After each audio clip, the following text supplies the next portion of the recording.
20वीं सदी के आखिरी में जिस किस्म से आपने देखा कि देश में ओबीसी जातियों का एक पूरा एक हिसाब से राजनीति में दखल बढ़ना शुरू हुआ था और उनके लोग राजनीति में आए और ये कहा जाता है कि मुख्यमंत्रियों के पद तक गए और भारतीय राजनीति में ओबीसी राजनीति के वो दो दशक 1980 का दशक हो या फिर 1990 का दशक माना जाता है कि वो पीक समय था। ऐसे ही अब आज के समय ये माना जाता है कि जो आदिवासी इलाके हैं 21वीं सदी में उनमें राजनीति ने नया किस्म का जन्म लिया और जो इलेक्टोरल राजनीति है, जो चुनावी राजनीति है, उसमें नए किस्म से आदिवासियों ने अपने गणित गढ़े।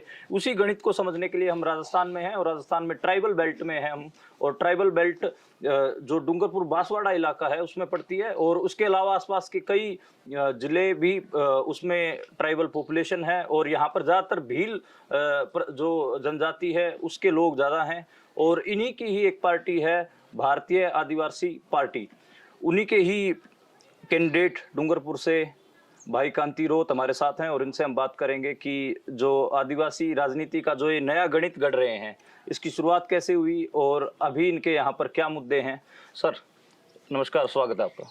नमस्कार, स्वागत, जोहार, सत श्री अकाल जी। गांव सवेरा जो हमारे भील प्रदेश इलाके में आए हैं, हाँ, सबसे पहले आप सभी को धन्यवाद जोहार करते हैं जी। जो आप इतनी दूरी से आकर हमारा कवरेज कर रहे हैं। और यहाँ का जो मीडिया है वो थोड़ा सा डीम पड़ा हुआ है, लेकिन आप जो आए उसके लिए आपका धन्यवाद जी। कांति भाई, जो भारतीय आदिवासी पार्टी है इसके बारे में आप थोड़ा बताइए कि ये पार्टी आपने कैसे बनाई और क्या इसका हिस्ट्री है। भारत आदिवासी पार्टी है, भारतीय नहीं है, इसका नाम है भारत आदिवासी पार्टी है, VAP। और ये पार्टी हमने बनाई है 2015 में। हमने आदिवासी परिवार का गठन किया था और आदिवासी परिवार नॉन पॉलिटिकल है, नॉन धार्मिक है, नॉन संगठन है, बॉर्डरलेस है। और वो आदिवासी परिवार अनवरत चलेगा और चलता रहेगा। जब तक आदिवासी परिवार जिंदा है तब तक चलता रहेगा। उसके सामाजिक विंगे हैं 10-12, भील प्रदेश विद्यार्थी मोर्चा, मुक्ति मोर्चा, युवा मोर्चा। और इसको हम लोग अनवरत चला रहे थे, लेकिन 2018 के अंदर एट्रोसिटी एक्ट का जो उसमें कुछ परिवर्तन किया केंद्र सरकार ने, उसको लेके हमारे यहाँ तलवारबाजी हुई। कुछ असामाजिक तत्वों ने आदिवासियों की ओर तलवारबाजी की और हमारे बच्चों को जेल में डाल दिया गया। तब से हमको लगा कि यार हमको कुछ करना चाहिए, हमारा रक्षा कौन करेगा। तो हम लोग लेके आए यहाँ से कुछ शर्तों के साथ में। महेश भाई वसावा की एक पार्टी थी BTP, यानी भारतीय आदिवासी पार्टी की, उसको लेके आए और कुछ शर्तों के साथ में यहाँ पे भारतीय आदिवासी पार्टी को हमने रखा, जिसमें हमारे 2 विधायक जीत के गए। और उसके बाद में पार्टी को लगा कि हम अपने दम पे जीते हैं और हमारे कुछ शर्तों को नजरअंदाज करते गए। तो हमने सोचा यार अब हम शर्तों के साथ में लाए थे तो ये हमको थोड़ा सही नहीं लगा। फिर उसके बाद में जैसे अपना ये जो पंचायती राज चुनाव आया, तो पंचायती राज चुनाव में चूंकि पार्टी पंजीकृत थी तो सिंबल कोई अस्थायी था, तो हमको निर्दलीय माना गया और हम लोग निर्दलीय के तौर पे चुनाव लड़े यहाँ पे इस इलाके में। तो जिला परिषद सदस्य में हम लोग 14 सीटें लाए डूंगरपुर बांसवाड़ा मिलाकर और 152 सीटें आई आपका जिला पंचायत समिति सदस्य में जी। और उसके बाद में उपचुनाव हुए कोरोना काल में। हमारा दरियावाद है प्रतापगढ़ जिले में, उस पे उपचुनाव हुए जिसमें बीजेपी के देवेंद्र कटारा थे, वो पैराशूट BTP के प्रवक्ता बन गए और मतलब मनमर्जी चलने लगी। जैसे कांग्रेस बीजेपी में चल रही थी वैसे चालू हो गई यहाँ पे। तो हम ठगा सा महसूस करने लगे। फिर हमने कहा भाई दरियावाद में लोगों ने सोचा कि 5000 लोगों ने एक आदमी को तय किया थावरचंद डामोर को मिलकर कि इसको चुनाव लड़वाया जाएगा। और पार्टी के पदाधिकारी थे, जैसे उन्होंने कहा कि हमारा ये आदमी लड़ेगा, तो कंट्रोवर्सी वहां से स्टार्ट हुई और हमारा एक तरफा जो आदमी था उसका मैंडेट खारिज हो गया और जो उन्होंने जो आदमी किया था उसका सफल हो गया। तो हमारा थावरचंद डामोर निर्दलीय चुनाव लड़ा और उसने 52,000 वोट लाके बीजेपी को तीसरे नंबर पे फेंक दिया। कांग्रेस, चूंकि वर्तमान कांग्रेस सरकार में थी, कांग्रेस जीत गई और बीजेपी तीसरे पे चली गई, हम लोग सेकंड पे आए। और BTP का तो कोई नंबर ही नहीं आया उस इलाके में। बाकी और दो चुनाव और उपचुनाव थे जिसमें BTP 700-900 वोट लेके आई थी। इसके बाद में हमने सोचा यार अब हमारा कोई ना कोई दूसरा फ्रंट बनाया जाए। तो हम फ्रंट के लिए बहुत समय से तैयारी कर रहे थे। तो 2022 में हमने नेशनल ट्राइबल पार्टी के नाम से फाइल लगाई और वो फाइल उन्होंने कैंसिल करवा दी और अंत तक हमको ये भारत आदिवासी पार्टी के नाम से फिर नया नाम मांगा गया। हमने 5-6 नाम दिए, 3 बार फाइलें लगती रही, लेकिन अंत में भारत आदिवासी पार्टी के नाम से फाइल अप्रूवल हुई। हमने अखबार में इश्तिहार दिए और उसके बाद में ये रजिस्ट्रेशन हुआ और एक कागज था जिसको हम लोग अंतिम दौर में जमा कराने के लिए गए हुए थे दिल्ली। और दिल्ली से वापस आते हुए हमारा भयंकर एक्सीडेंट हो गया, जिसमें मेरा साथी जगदीश पार्टनर उदयपुर के थे, फलासिया के, जो कर्मठ कार्यकर्ता थे हमारे, उनकी 1 घंटे के अंदर एसएमएस हॉस्पिटल में डेथ हो गई। मैं 6 दिन कोमा में रहा और 7वें दिन खड़ा हुआ। मेरे 2 साथी अन्य थे, मणिलाल ग्रासिया प्रोफेसर बांसवाड़ा के और मोहनलाल रौत जो अभी हमारे राष्ट्रीय अध्यक्ष है, उनको भी गंभीर चोटें आई। तो ये जो कांग्रेस बीजेपी और अन्य दल हैं उनकी कारगुजारी और नाकामी और उनका जो काम है उनको देखते हुए आदिवासी इलाके के सभी लोगों ने सोचा कि हमको एक नया विकल्प चाहिए। तो आदिवासी के साथ साथ ओबीसी भी है, दलित भी है, माइनॉरिटीज भी है और अन्य गरीब पिछड़ा वर्ग भी है, मतलब अन्य वर्ग है, जैसे आप ब्राह्मण बनिए, राजपूत, सारे मान लो जो कहीं न कहीं प्रताड़ित हैं, शोषित हैं, इन पार्टियों से परेशान है, उन सभी का साथ सहयोग है। इसके साथ में हम लोग ये भारत आदिवासी पार्टी का गठन किया है। जी, तो डूंगरपुर, बांसवाड़ा और इसके आसपास के विधानसभाओं में आप चुनाव लड़ रहे हैं, तो कितनी विधानसभा चुनावों पे इस समय आप सक्रिय तौर पर चुनाव लड़ रहे हैं और उसके अलावा आपको कितनी उम्मीद है कि कितनी सीटें आप पालेंगे? देखिए, हम लोग 17 रिजर्व सीट है आदिवासी इलाके की, उसमें तो हम फाइट कर ही रहे हैं और उसके अलावा अन्य राजस्थान के अन्य इलाके हैं जहाँ पर हम लोग और फाइट कर रहे हैं। टोटल मिला के हम लोग 27 सीट लड़ रहे हैं, जिसमें हमें आशा और विश्वास है कि जहाँ बीजेपी जीत रही है वहाँ कांग्रेस जीत जाएगी, जहाँ कांग्रेस जीत रही है हो सकता है बीजेपी जीत जाए। इससे हमारा मतलब नहीं है, क्योंकि शुरुआती दौर में कोई आदमी सफल नहीं होता। हर इंसान, ये प्रकृति कुदरत का नियम है, हार के बाद ही जीत होती है, हार के बाद ही जीत होती है। तो हम लोग खास करके फोकस ये है, 17 सीट है, 17 सीट हमारे अनुसूचित क्षेत्र आदिवासी इलाके की है। उन 17 सीटों में से हम लोग अधिकतम 12 से 8 सीटें जीत रहे हैं। 8 से 12 सीटें आप 8 से 12 सीटें जीत रहे हैं और ये पूर्ण रूप से आदिवासी 75% आदिवासियों के वोट है, वो सीटें हम लोग जीत रहे हैं। क्योंकि क्यों जीत रहे हैं कि इस आदिवासी इलाके में जो आदिवासियों के संवैधानिक हक अधिकार थे वो न तो कांग्रेस ने लागू करवाए न बीजेपी ने लागू करवाए। क्योंकि आपका 1874 से शेड्यूल एरिया डिस्ट्रिक्ट एक्ट बना, 1874, वो अंग्रेजों ने नहीं दिया, हमारे बाप दादा ने लड़ झगड़ के लिया था। और उसके बाद में 1919, 1935 और आपका इंडेफिनिट एक्ट बना आपका 1947 के अंदर, संविधान के अंदर, उसको 5वीं और 6ठी अनुसूची में डाला गया और आज तक इसके लिए हम लोग लड़ाई लड़ रहे हैं, लेकिन वो इम्प्लीमेंट नहीं हुआ। जिस प्रकार से ओबीसी मंडल कमीशन के लिए लड़ रहा है, जिस प्रकार से दलित संविधान के लिए लड़ रहा है, जिस प्रकार से आपको माइनॉरिटी स्ट्रक्चर कमीशन के लिए लड़ रहा है, अन्य प्रकार के लोग अपने अपने संवैधानिक हक अधिकार के लिए लड़ रहे हैं, उसी प्रकार से आदिवासी 5वीं और 6ठी अनुसूची के लिए पूरे देश में लड़ रहे हैं। आज आदिवासी की जनसंख्या बहुत कम बताई जा रही है, लेकिन जिस समय हम जानते हैं जंगलों में आज तक जिसकी जनगणना नहीं हुई है, आज हम देश में लगभग 15 करोड़ से ऊपर आदिवासी है। कांति भाई, आपकी पार्टी का जो नाम सबसे पहले सुनने में आया, एक तो राज्यसभा चुनाव में सुनने को मिला, एक जब अशोक गहलोत की सरकार खतरे में थी उस समय आपकी पार्टी का जो नाम है वो देश भर में सुनने को मिला और खासकर राजस्थान के जो पॉलिटिकल दायरे हैं उनमें सुनने को मिला। और उस समय एक आरोप भी लगा कि आपके जो विधायक थे उन्होंने कुछ पैसे लेके अशोक गहलोत कैंप में गए, वो उनका समर्थन किया। तो आपको उन आरोपों पे कुछ कहना, कोई बात आप? देखिए भैया, ऐसा है कि जो आरोप लगा रहे हैं उनके पास तथ्य तो होंगे, तथ्य होंगे तो हम तथ्य के आधार पे उस आरोपों को सही माना जाएगा। अब आरोप लगाने वाले तो बहुत सारे लगाते रहते हैं। अभी राजस्थान सरकार में एक लाल डायरी का आरोप चल रहा है और लाल डायरी में क्या लिखा है हम क्या जाने। तो हमारी पार्टी उस समय बीटीपी थी और बीटीपी के मार्फत से जब गुजरात में 2 विधायक जीते हुए थे, छोटू भाई वसावा और महेश भाई वसावा, तब तो हाईलाइट नहीं हुई। लेकिन राजस्थान में जैसे ही एंट्री मारी तब देश भर में ये पार्टी हाईलाइट हुई और फिर आरोप प्रत्यारोप लगने लगे। तो हो सकता है कि ये आदिवासियों को डैमेज करने के लिए आरोप प्रत्यारोप लगाए हो, और ये भी हो सकता है कि बीजेपी अपने आप में आदिवासियों को खत्म करने के लिए लगा रही हो। ये भी हो सकता है कि इस इलाके में कांग्रेसी नेता है, चाहे वो आदिवासी हो चाहे नॉन ट्राइबल हो, वो हमारी इस विचारधारा को खत्म करने के लिए आरोप लगा के हमारे जो कार्यकर्ता है उनका मनोबल गिराने के लिए आरोप लगा रहे हो। ये बहुत सारी कयामत हो सकती है, लेकिन हमें तो ऐसा कहीं महसूस नहीं हुआ और हमें नहीं लगा कि उन्होंने कहीं रुपया पैसा लिया हो। ये तो अशोक गहलोत ही बताएंगे या फिर कांग्रेस के पदाधिकारी बनाए, सोनिया गांधी, राहुल गांधी बताए कि कितना पैसा आपने दिया, वो उनके पास आंकड़ा होगा ना।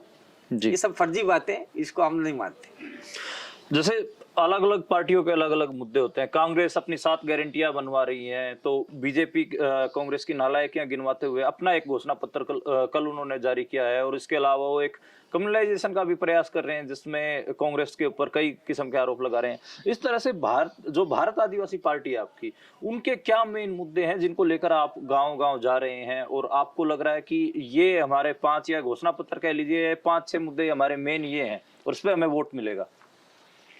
देखिए, कांग्रेस के जो 7 मुद्दे हैं ये भी जुमलाबाजी है, बीजेपी के जो भी मुद्दे सब जुमलाबाजी है। उन्होंने बारी बारी से राज किया 1952 से, तो 1952 से बारी बारी से राज किया, एक बार कांग्रेस, एक बार बीजेपी, एक बार कांग्रेस, एक बार बीजेपी। तो हर बार ये घोषणा करते रहते। पहली बार वसुंधरा ने घोषणा की, अब की अशोक गहलोत घोषणा किए कि अभी चुनाव से पहले एक थैला बांटा जिसमें 100 ग्राम मिर्ची, आधा किलो शक्कर, 1 किलो आटा, उससे क्या लाइफ चल जाएगी, जिंदगी चल जाएगी। ये घोषणा पत्र नहीं है, फर्जी है, कोई घोषणा पत्र नहीं है। मैं तो ये कहना चाहता हूँ कि इस घोषणा पत्र ये सिर्फ आदिवासी इलाके में या गरीब इलाके में ही हो सकते हैं। ये हम इस चीज को नहीं मानते, क्योंकि हम लोग इस इलाके में हमारा प्रचार कर रहे हैं। हम लोग जो बात बता रहे हैं, आजादी के 1947 के बाद देश आजाद हुआ और आज कौन सा साल लग गया, 2023। कितने साल हो गए? 76 साल हो गए। 76 साल हो गए। और आज तक डूंगरपुर के ऐसे इलाके हैं जिसके ऊपर इस पहाड़ी है, पहाड़ी के ऊपर आदिवासियों के गांव हैं, उस गांव के ऊपर कोई पानी नहीं है, गधों के ऊपर लाद कर पानी चढ़ाया जाता है। पाल फादर करके गांव है, वहां पर गधों पे लाद कर पानी चढ़ाया जाता है। तो स्थिति बहुत खराब है। आज तक लाइट ही नहीं, मूलभूत सुविधा नहीं है। ये सारी समस्याएं हमारे इलाके में चल रही है। फिर भी ये घोषणा पत्र और ये सब जुमलेबाजी, ये कुछ मामला नहीं है। हमारा तो यही मामला है कि इस इलाके अनुसूचित क्षेत्र को बचाना, यहाँ के जल जंगमीन को बचाना, यहाँ के रिजर्वेशन को बचाना, यहाँ के दलितों को बचाना, यहाँ के ओबीसी को बचाना, यहाँ के माइनॉरिटी को बचाना, और अन्य समाज जो गरीब तबका है, चाहे वो ब्राह्मण हो, चाहे बनिया हो, चाहे राजपूत हो, चाहे कोई भी समाज हो, उनका जो भी बहन बेटी की रक्षा करना, यही हमारा मूल उद्देश्य है। जिससे घोषणा पत्र तो बहुत आते रहेंगे, उसमें आज तक कोई इम्प्लीमेंट नहीं हुआ है। कांति भाई, जैसे कांग्रेस पार्टी है और बीजेपी है, इनके पास तो एक हिसाब से बड़े पैसे आते हैं और एक हिसाब से इलेक्टोरल बॉन्ड आने के बाद तो बीजेपी के पास सबसे ज्यादा फंड है और उनके ऊपर अडानी से पैसा आने का भी आरोप लगता रहता है। और तो आप लोगों का जो इलेक्शन, आज हमें पता ही है भारतीय समाज में इलेक्शन लड़ना काफी महंगा हो गया है, तो आप लोग पैसे का और एक हिसाब से आपके इलेक्शन पे जो खर्च हो रहा है उसको कैसे मैनेज कर रहे हैं? क्या आपको भी कोई माइनिंग वाइनिंग के माफिया या फिर कोई बड़े कॉर्पोरेट आपको तो फंड नहीं कर रहे, या फिर आपका क्या मॉडल है? देखिए, हम लोग तो हमारे इलाके में हमारा नारा ही यही है। हाँ, हम लोग किसान, हम लोग भी किसान है छोटे मोटे। हाँ, भारत कृषि प्रधान देश है और यहाँ की आदिवासी इलाके की जमीन है जिसके पास आधा बीघा, 2 बीघा, 4 बीघा, 5 बीघा जो आदिवासी और किसी के पास भी जमीन है, वो जमीनों को हम बचाना चाहते हैं। और आपने सुना होगा विश्व की सबसे प्राचीनतम कोई पर्वतमाला है तो अरावली पर्वतमाला है, वो भी हमारे राजस्थान में सबसे ज्यादा गुजरती है। तो ये खदान वाले हैं, वो इस अरावली को नष्ट कर रहे हैं और प्लेटिनम जो एक प्लेट है, टेक्टोनिक प्लेट है, वो खत्म टूट रही है, जिससे भूकंप आने की बहुत बड़ी संभावना है। तो हम चाहते हैं कि यहाँ का पर्यावरण सुरक्षित रहे, यहाँ खदानें यहाँ से चली जावे, और कुछ है तो कुछ भी निकालना है। तो आपका 2013 का एक जजमेंट आया सुप्रीम कोर्ट का लोढ़ा जजमेंट, उसमें साफ लिखा हुआ है जिसकी जमीन उसका खनिज। मेरी जमीन है, खनिज भी मेरा होगा। मैं नहीं कह रहा, सुप्रीम कोर्ट बोल रही।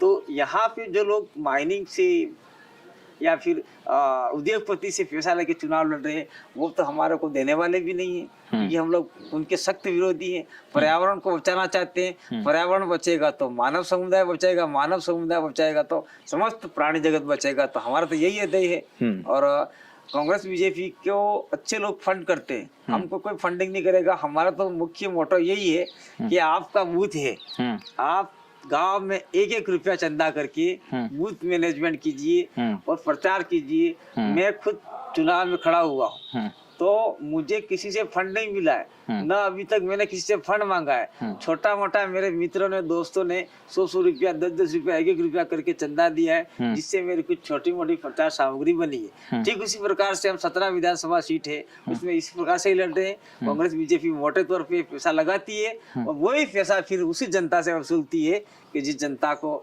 इतने साल से वो लोग खून की तरह चूस कर पी रहे। हमारे में ऐसा नहीं है।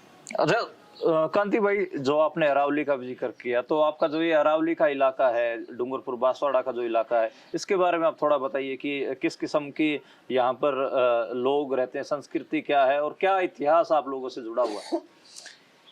ये तो देखिए, अरावली पर्वतमाला जब अपन लोग ये मानते हैं कि गोंडवाना लैंड का स्थान है, और जब पेंजिया एक था और उससे पेंजिया टूटा, और जब अफ्रीका यहाँ से अलग हुआ, और ये जो यहाँ का प्रथम समुदाय है, इस इलाके का जो प्रथम इस धरती का मानव माना जाता है, वो कहीं न कहीं हिस्ट्री में हम लोगों को माना गया कि ये सबसे प्राचीनतम लोग हैं। भील लोग सबसे प्राचीनतम लोग हैं। और हमारा नक्शा कदम, जो रंग रूप, कहीं न कहीं ये पेंजिया टूटने के बाद में कुछ हिस्सा अफ्रीका की ओर बढ़ गया, कुछ यहाँ रह गया। तो हमारी संस्कृति अलग है, हमारी बोली भाषा अलग है। इसीलिए अंग्रेजों ने देखा कि यार ये तो लड़ झगड़ रहे लेकिन पीछे नहीं हट रहे, इसलिए अंग्रेजों ने, हम लड़ रहे थे, हमारे बाप दादा लड़ रहे थे, इसलिए तो अंग्रेजों ने हमको 5वीं और 6वीं अनुसूची का अधिकार दिया। न तो ये अधिकार किसी कांग्रेस ने दिया, न बीजेपी ने दिया, न भारत के किसी नेता ने दिया। ये हमारे बाप दादाओं ने लड़ झगड़ के लिया है। इसमें आदिवासियों की बोली, संस्कृति, भाषा, कपड़ा, व्यवहार, खान पान सब अलग है, सबसे अलग है। और मैं तो ये कहना चाहता हूँ कि देश के अंदर सभी धर्म हैं, उस धर्म से आदिवासी की संस्कृति अलग है। आज देश के अंदर आरएसएस की नजरें इस आदिवासी इलाके में सबसे ज्यादा है। आदिवासी को धार्मिक धर्म परिवर्तन करने के लिए आरएसएस दौड़ रहा है। एक अन्य जो मिशनरी समाज है, मिशनरी लोग हैं, वो भी आदिवासी इलाके में बहुत दौड़ रहा है। तो हमारे ऊपर सभी लोग की नजर टकी हुई है। कांग्रेस बीजेपी भी आदिवासी के बगैर चल नहीं सकती, क्योंकि सुप्रीम कोर्ट ने बोला है 5 जनवरी 2011 में कि इस देश का मूल मालिक आदिवासी है। तो मूल मालिक तो हर कोई लेना चाहता है, मैं नहीं बोल रहा हूँ, ये सुप्रीम कोर्ट का जजमेंट बोल रहा है। चलो, आपका तकिया कलाम बड़ा बढ़िया है कि मैं नहीं बोल रहा हूँ, सुप्रीम कोर्ट बोल रहा है। लेकिन मैं आपसे ये जानना चाह रहा हूँ कि आप आदिवासी इलाके में हैं, और आदिवासी जैसे कांग्रेस और बीजेपी की बार बार बात हो रही है कि आदिवासियों के ऊपर नजर रहती है, तो मैं ये समझना चाह रहा हूँ आपसे कि जैसे कांग्रेस, महात्मा गांधी और नेहरू, ऐसे ऐसे उनके पास एक हिसाब से बड़े कद हैं, जो आज़ादी के आंदोलन के भी नेता रहे हैं, उनको आगे करती है। उनके ऐसे ही बीजेपी के पास हेडगेवार, सावरकर और हिंदुत्व के और भी कई पोस्टर बॉय हैं, वो लोग हैं, उनको आगे करती है। ऐसे ही भीलों का या फिर आपकी भारत आदिवासी पार्टी के कौन ऐसे बड़े फिगर हैं जिनको आप प्रेरणा स्रोत मानते हैं, और वो उनको आप क्यों मानते हैं प्रेरणा स्रोत, वो थोड़ा बताइए। देखिए, इसमें हम लोग कह रहे हैं तिलका मांझी का आंदोलन। अच्छा, तिलका मांझी, हुल संताल विद्रोह का आंदोलन। उस समय महात्मा गांधी का थे, शायद मुझे नहीं लगता उनका जन्म भी हुआ हो, या वो छोटे होंगे। उसके बाद में आपका इंडियन रॉबिन हुड, नाम सुना है आपने? इंडियन रॉबिन हुड हमारे हिस्ट्री को दबाया गया है। अच्छा। जो भील प्रदेश के जननायक कहा जाता है, जननायक भी कह सकते हैं उनको, टंट्या भील। टाटा भील, टंट्या भील थे जी। जो अंग्रेज उसे थर-थर कांपते थे। इंडियन रॉबिन हुड की उपाधि दी थी उनको, टंट्या भील को। इसके बाद में आपका 25 साल की उम्र में बिरसा मुंडा ने लड़ाई लड़ी। वो बहुत हमारे दमखम रखते थे। जयपाल सिंह मुंडा हो गए। इसके बाद में महाराणा प्रताप का नाम तो आपने सुना ही है। हाँ। उनके साथ में महाराणा प्रताप का नाम तो आगे हो गया, पूरे देश में मूर्तियां लग गई। लेकिन हमारे उसके साथ में राणा फुंजा भील, हाँ जी, जो एक महाराणा प्रताप को बचाने वाले उनके भाई शक्ति सिंह ने उनका साथ छोड़ दिया, लेकिन भील ने राणा प्रताप को बचाया, तो उनका हिस्ट्री खत्म हो गया। तो ये जो लोग हैं, ये जो हमारे महानायक थे, इस प्रकार से हमारे कालीबाई क्लासुआ हो गए, यहाँ भील कालीबाई क्लासुआ हो गई, सेंगाबाई हो गए, नाना भाई खाट हो गए, हमारे इस इलाके के हो गए। इसके बारे में नानक भील हो गए इधर वाले, जो किसान विजाली आंदोलन में उन्होंने बहुत बड़ी भूमिका निभाई थी। और ये ऐसे ऐसे पूरे देश में अभी नरेंद्र मोदी जी का भी एक व्यक्तित्व है। मेरे आदिवासी भाइयों ने देश की आजादी के प्रथम आंदोलन में भाग लिया और देश को आजाद करवाने के लिए उन्होंने बहुत बड़ा योगदान दिया। अब ये या तो वोट बैंक के लिए बोल रहे हैं, कांग्रेस ने नहीं बोला, बीजेपी बोल रही है। क्यों बोल रही है? कि कांग्रेस इस मामले में फेल हो गई, बीजेपी इस मामले में पास होना चाहती है। लेकिन हम लोग जाग गए, हम लोगों को पता चल गया है कि हमारे अधिकार खत्म हो रहे हैं, हमारे पुरखों को दबाया गया। लेकिन जैसे ही हम लोग आगे बढ़े और हमने 2000 से मैं कॉलेज में आया, तब से हम ST SC OBC के लिए हमने काम चालू किया। फिर हमने आदिवासियों की हिस्ट्री के बारे में जानना चालू किया। मैं AA पॉलिटिकल साइंस सोशियोलॉजी से हूँ, BEd किया है, PGDC किया है, और बहुत सारे साथियों ने PhD भी कर रखा है। बहुत सारे मेरे साथी जिसने आदिवासियों के बारे में, तो हमने आदिवासियों के पुरखों के बारे में, संस्कृति के बारे में जानना पहचानना चालू किया। तब से हमें पता लगा कि हमारे हिस्ट्री तो बहुत पुरानी है। और हम कहना चाहते हैं कि आपका ये जो सावरकर जी हो गए, ये हो गए, वो हो गए, जितने भी हैं, महात्मा गांधी हो गए, पंडित जवाहरलाल नेहरू हो गए, या भीमराव अम्बेडकर हो गए, इससे पहले से तो हमारे लोग हैं। आपका ये जो जयपाल सिंह मुंडा है, उन्होंने संविधान सभा में साफ कहा था कि हमें सिर्फ आदिवासी शब्द से पुकारा जाए, दूसरा शब्द हमें स्वीकार ही नहीं है। लेकिन जयपाल सिंह मुंडा की बात को अस्वीकार कर दिया गया, और जिस दिन जयपाल सिंह मुंडा संविधान सभा में नहीं थे, उस दिन ही ये प्रस्ताव पारित कर दिया और हमको अनुसूचित जनजाति शब्द दिया गया। और अगर आदिवासी शब्द हमारे लिए आज तक होता तो कुछ मायने भारत देश के अलग होते हाँ। आपके लिए।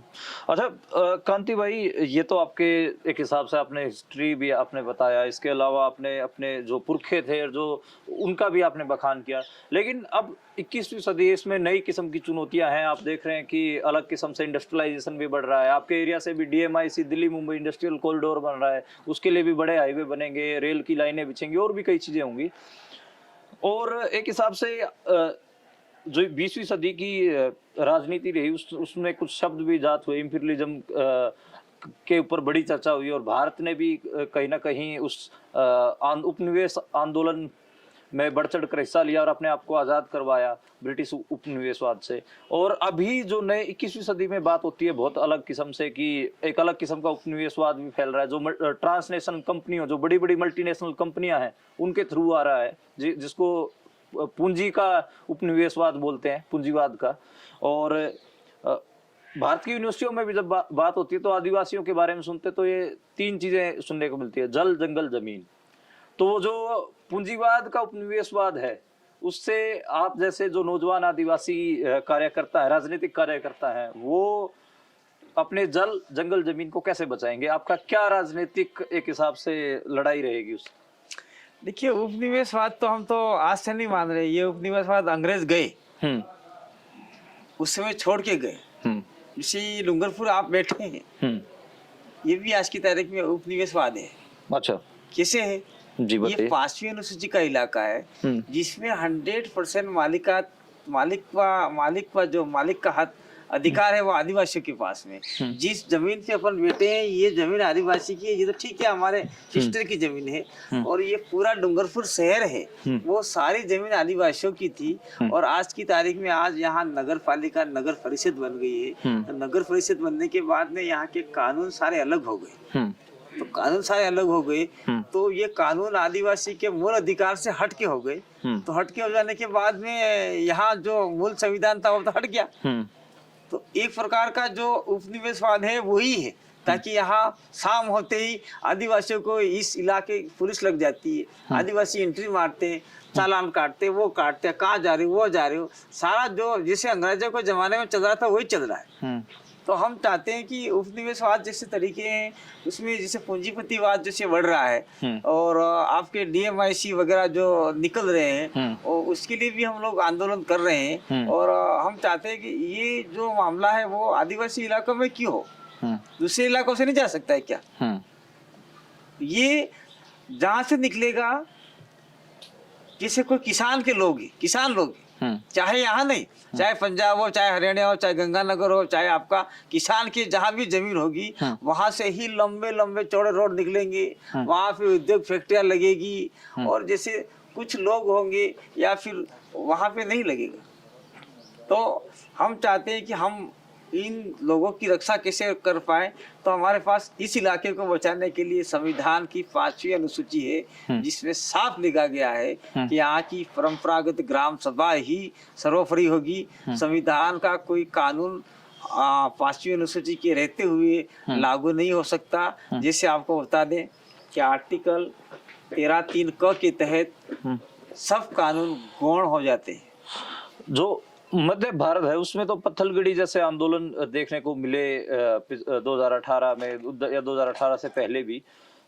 आपके इलाके में इस किस्म के पत्थलगड़ी जैसे आंदोलन या और कोई इस किस्म के किस किस्म के आंदोलन आपने 10-20 साल में देखे हैं, आपने किए हैं?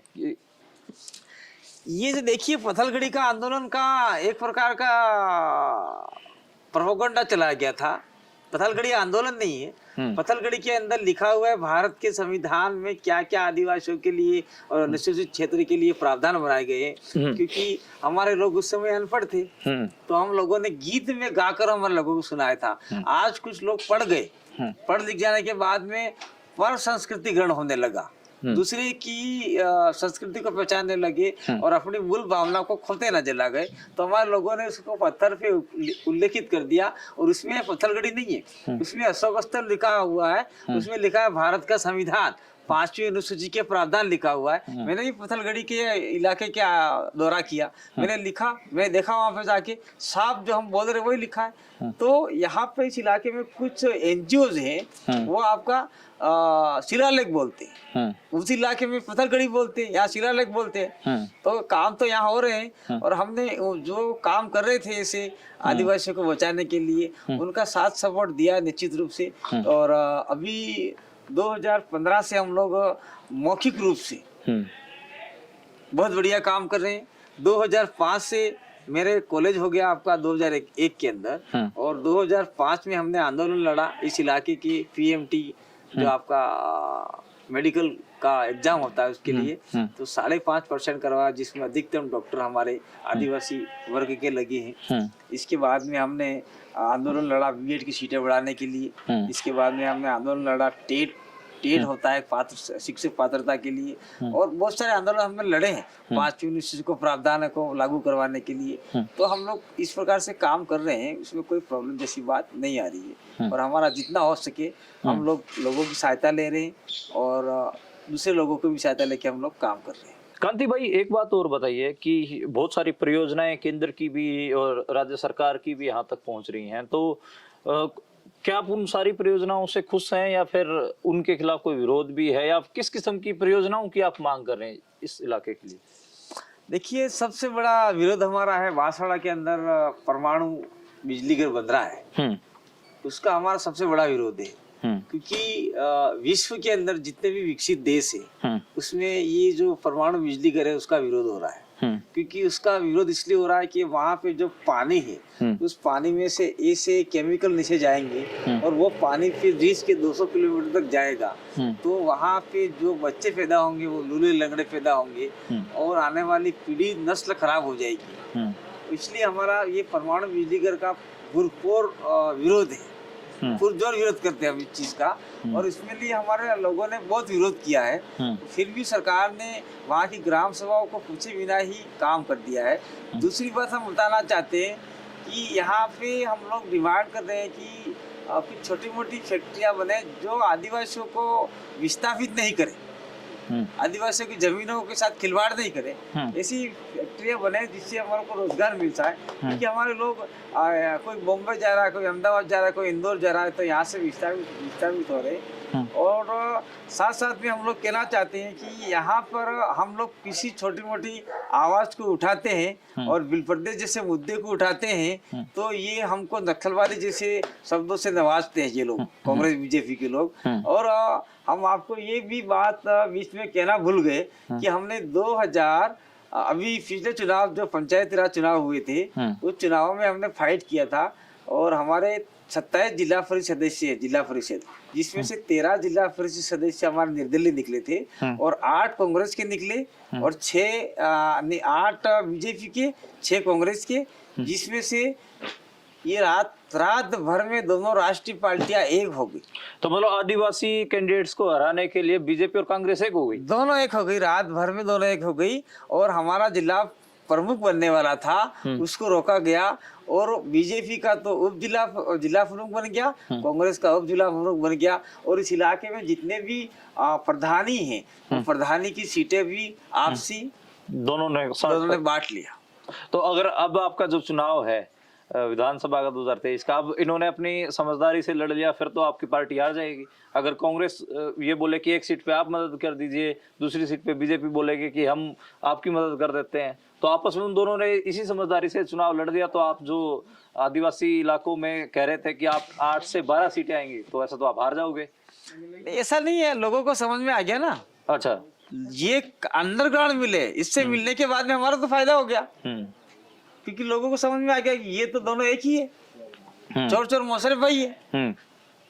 और इतने सालों से लोग समझ रहे थे कि दोनों अपने अपने तरीके से काम कर रहे हैं, हमारा भला करेंगे, हमारा भला करेंगे। लोगों को समझ में आ गया कि ये दोनों चोर हैं, ये दोनों एक ही चट्टे बट्टे के थैले हैं। तो लोगों ने मानस बना लिया है कि आज की तारीख में देखो कांग्रेस के लोग गाँव में जा रहे हैं, बीजेपी के लोग गाँव में जा रहे हैं, उनको गाँव में घुसने नहीं दिया जा रहा है क्योंकि तुम तो मिले हुए दोनों साथ में आओ, ऐसा कह रहे लोग। तो देश में आपकी तरह ही और भी बतेरे वर्ग हैं जो संघर्ष कर रहे हैं, कश्मीर से लेकर कन्याकुमारी तक संघर्ष चल रहे हैं, आंदोलन चल रहे हैं, लोग लड़ रहे हैं, चाहे किसान आंदोलन हो, मजदूर हो, मध्य भारत के आदिवासी भी लड़ रहे हैं। और एक हिसाब में देश के जो अल्पसंख्यक समुदाय हैं वो भी अपने हक अधिकारों के लिए लड़ रहे हैं, बहुत सारे। तो क्या आप उन आंदोलनों से, उन संघर्षशील लोगों से कोई जुड़ाव महसूस करते हैं? कोई कभी आप उनके आंदोलनों में भाग या यहाँ पर कोई सोलिडेरिटी मार्च वगैरह आप यहाँ निकालते हैं? देखिए, उन आंदोलन को हम समर्थन करते हैं। और ये जो अभी किसान मोर्चा का आंदोलन दिल्ली में हुआ था और उस समय कोरोना काल भी लगभग चल रहा था हल्का फुल्का, तो हम लोगों ने यहाँ से कुछ साथी लोग भी गए थे। अच्छा। और उनसे हमारा जुड़ाव भी है, नहीं ऐसा नहीं है, कुछ साथी अगर हमारे कैंपेनिंग में भी आए हुए हैं। तो और दूसरे जो मूवमेंट चलते हैं दलितों के हैं, माइनॉरिटीज के हैं, जिसमें शोषण, अत्याचार, अन्याय होता रहता है, वहाँ पे हम भी पहुँच जाते हैं और वो लोग भी यहाँ आते हैं। देश भर में इस प्रकार के माहौल चलते उसमें चल ही रहा है। जैसे आपके मणिपुर की घटना हुई, हमारे आदिवासी महिलाओं को नंगा करके घुमाया गया, तो हमने यहाँ से भी किया। इसके बाद में ये एक लड़की यहाँ पे अपना भीलवाड़ा के अंदर गुर्जर समाज की लड़की को बलात्कार करके, रेप करके उसको एक कोयले की भट्टी में डाल दिया गया। हमने यहाँ से ज्ञापन वगैरह दिया, आंदोलन वगैरह किया। तो हमारा ये तुलनात्मक हम लोग कर रहे हैं आमने सामने, और हम लोग कॉम्प्रोमाइज करके साठ सबूत देने का काम कर रहे हैं। और भविष्य में हम लोग मिल के ही काम करेंगे तो ही काम होगा, नहीं तो आने वाले समय में ये जो जिस प्रकार देश की राजनीति चल रही है उसमें गरीब, आदिवासी, दलित, ओबीसी, माइनॉरिटी को लगभग प्रताड़ित किया जाएगा। इसलिए हम लोग सबको एकता में मिल के काम करना चाह रहे हैं। कांति भाई, क्योंकि आप चुनाव में हैं और चुनाव के जब नामांकन का दौर चल रहा था तो उससे थोड़ा सा पहले बहुत बात चली कि आपकी सेंटर से बात चल रही, कांग्रेस सरकार, जो कांग्रेस पार्टी है, कांग्रेस के सेंट्रल लीडरशिप से आपकी अलायंस की बात चल रही है, वो सिरे क्यों नहीं चढ़ पाई? और अगर आप चुनाव जीत जाते हैं, आपके कुछ कैंडिडेट्स जीत जाते हैं, तो आपकी बार ये कहा जा रहा है कि कांग्रेस में जो अन्य हैं, अदर्स हैं, उनकी बहुत महत्वपूर्ण भूमिका होने वाली है क्योंकि कोई मेजोरिटी नहीं आ रही है। ऐसे में चुनाव के बाद आप लोग किधर अलायंस करेंगे? देखिए केंद्र में कुछ हमारे साथी थे, वो हमको मुलाकात करवाने वाले थे, लेकिन वहां से भी हमको कोई इतना मामला नहीं जमा।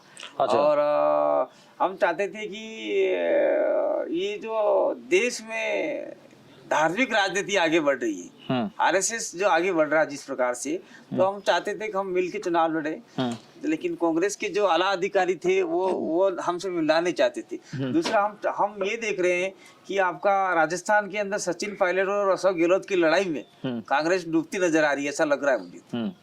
और हो सकता है इनका कहना है कि हम दो बार सरकार बना रहे हैं, तो निश्चित रूप से 2 बार सरकार बना लेंगे, लेकिन हम चाहते हैं कि अगर कांग्रेस जीते या बीजेपी जीते, तो अगर ये समर्थन मांगेंगे हमसे, तो हम समर्थन अपने मुद्दों के साथ में देंगे। हमारा मुद्दा होगा 5वीं अनुसूची का, हमारा मुद्दा होगा जल जंगल जमीन का, हमारा मुद्दा होगा इस इलाके के तमाम प्रकार के वर्ग के लोग रहते हैं उनके हक अधिकारों की लड़ाई का, हमारा मुद्दा होगा पानी का, हमारा मुद्दा होगा सड़क का, हमारा मुद्दा होगा स्कूल का, हमारा मुद्दा होगा टीचरों का, हमारा मुद्दा होगा स्वास्थ्य का। आजादी के बाद कुछ नहीं हुआ है, मैंने आपको बताया। कहीं आप अगर मान लो बीजेपी को कुछ सीटों की जरूरत पड़ी तो क्या कहीं आप उनके साथ तो नहीं चले जाएंगे? आप बार बार सांप्रदायिक राजनीति के खिलाफ एक साथ लड़ना चाह रहे थे कांग्रेस के साथ मिलके, बार बार आपने जिक्र किया, कई बार हो चुका है उसके बारे में बात। लेकिन मान लीजिए कि स्थिति ऐसे बने कि बीजेपी की यहाँ पर 90-95 सीटें आ जाएं और आपके साथ की जरूरत, क्या आप उनके साथ तो नहीं चले जाएंगे? 90-95 सीटें बीजेपी की आ गई तो 90-95 सीटें कांग्रेस की भी आएगी ना। एक तरफा बीजेपी को तो नहीं आएगी। तो हम देखेंगे, वो तो समय और परिस्थिति, क्योंकि वो तो भविष्य के गर्ते में छिपा हुआ है क्या मामला है। और लोकसभा में क्या आप इंडिया अलायंस? नहीं, लोकसभा में अगर वो कहते हैं इंडिया अलायंस के लिए, तो हम लोग की डिमांड है, राजस्थान की 2 सीटें प्रमुख हो गई, डूंगरपुर बांसवाड़ा वाली, उदयपुर वाली, इसके बाद में आपकी दाहोद की सीट, इसके बाद में हम लोग झाबुआ की सीट, 4-5 सीटें हम तो मांगेंगे। 2 आपकी 500 में से 5 सीटें हमको नहीं दे सकते, तो फिर अलायंस करने का औचित्य क्या रहा। दूसरा मैं कहना चाहता हूँ कि हमने ये भारत आदिवासी पार्टी का रजिस्ट्रेशन करवाया है, उसमें हमने ये हॉकी का चुनाव चिन्ह लिया है। इसके लिए इसको बार बार मार भी रहे हैं, इसका चुनाव चिन्ह इसलिए लिया है क्योंकि हमारे एक आदिवासी लीडर थे जयपाल सिंह मुंडा, हाँ, वो हॉकी के कप्तान थे। अच्छा। और उन्होंने आपका भारत का जो हॉकी का प्रथम ओलंपिक पदक जीतने वाले थे, जीत के लाए थे। दूसरा ये कि ये जो हॉकी है वो आपका भारत का राष्ट्रीय खेल का प्रतीक है। ये लोग समझ नहीं पा रहे इसको। राष्ट्रीय खेल का प्रतीक हमको मिला, इसलिए हमें सब बड़ा स्वाभिमान है क्योंकि ये राष्ट्रीय खेल का प्रतीक हमें मिला है। और निश्चित रूप से हम इसके मार्फत से राष्ट्रीय खेल का प्रतीक है, तो हम लोग राजस्थान में भी परचम लहराएंगे और आने वाले 24 में दिल्ली में भी परचम लहराएंगे। और जो लोग हमारा साथ देंगे, समर्थन देंगे, उनका निश्चित रूप से हम लोग साथ समर्थन लेंगे। और आप लोग हमारे इलाके में आए, इसलिए आपका बहुत बहुत धन्यवाद, आभार, जोहार, सत श्री अकाल। जी, शुक्रिया कांति भाई।